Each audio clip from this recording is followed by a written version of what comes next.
Good morning. Happy Friday, the 12th of June, 2020. Ron Jetter, pastor, Immanuel Lutheran Church, Grandview, Washington. I've been looking at weather this week.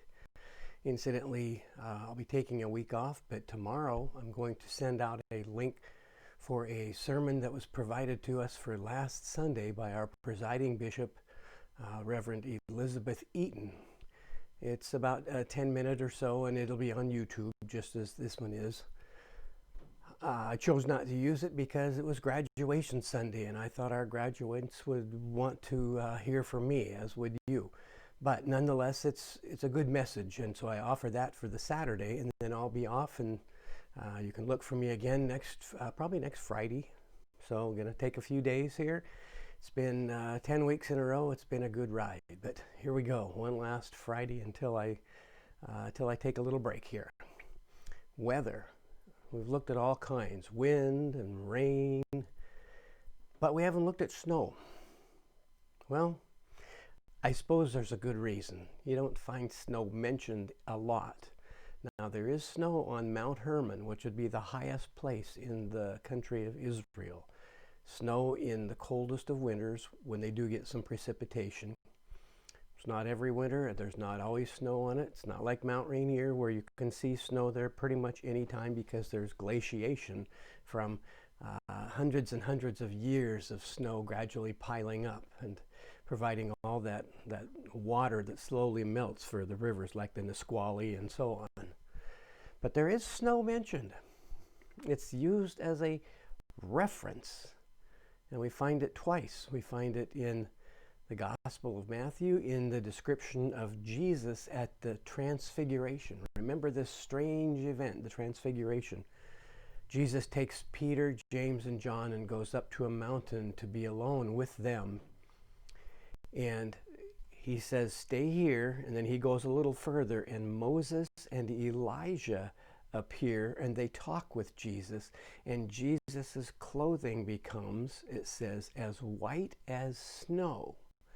Now think of this. Peter, James, and John were then charged, tell no one about this, but obviously after the death and resurrection, they felt free to tell every part of Jesus's story and especially those things they had witnessed. They had witnessed this event, and somehow then the writer of the gospel, Matthew, decides, okay, he's not there, he's not a witness, but Peter, James, and John have talked about this, and some translations say it's whiter than any fuller could make it. Yeah, remember the Fuller Brushman? Well, fuller, it's another word for whitener or bluing.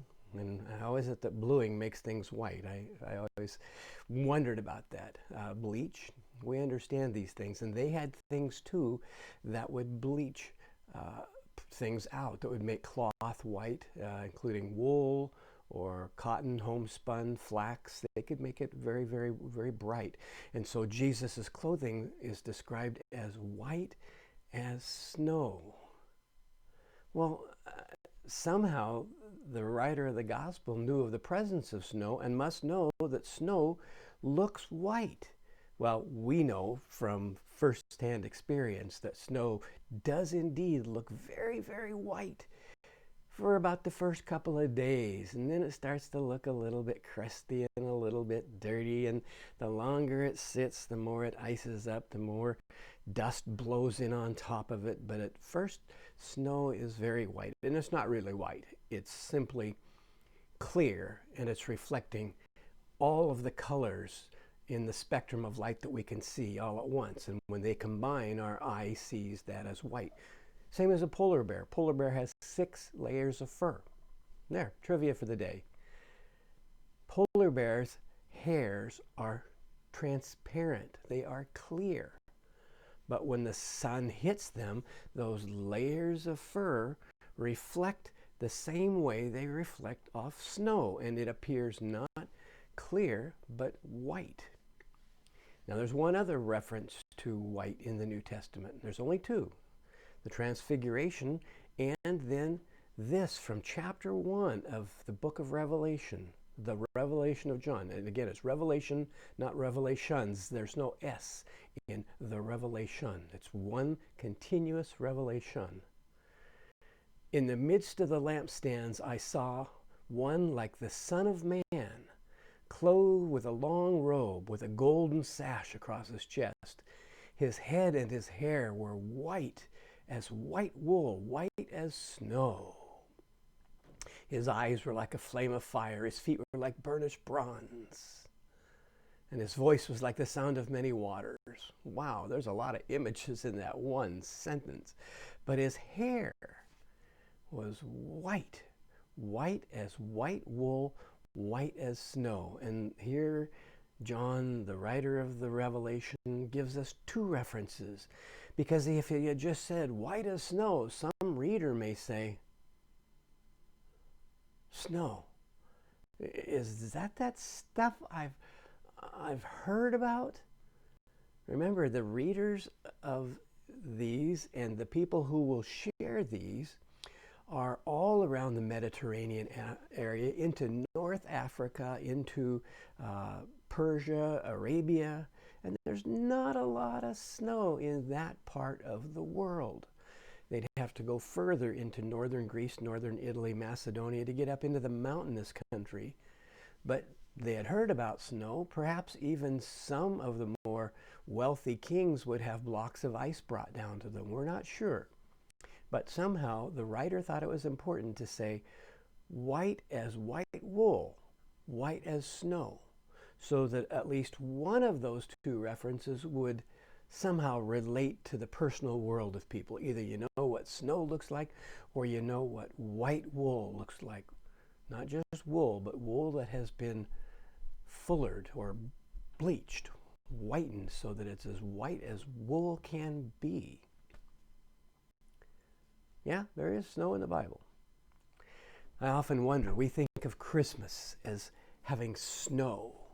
And some of our Christmas songs even make it sound as though Jesus and Joseph had to trudge through the 3-foot-high drifts of snow with the donkey, sometimes Mary riding while Joseph had to lead it, and wrapped up in their wool shawls and their faces covered with scarves because of the snow would blow and it would sting.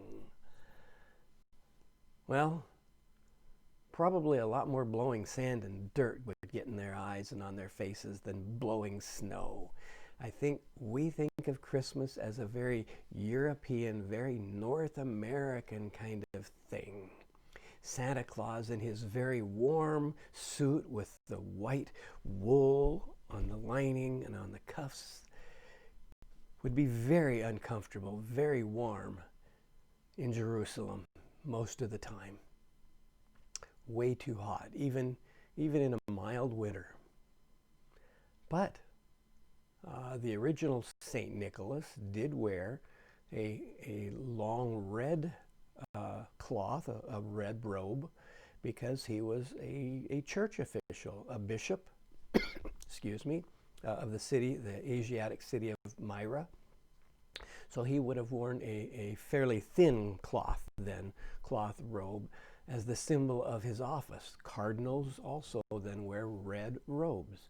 And so that's where Santa Claus's red comes from, because red is one of those colors of the church, symbolizing those who have been especially indwelt by the Holy Spirit.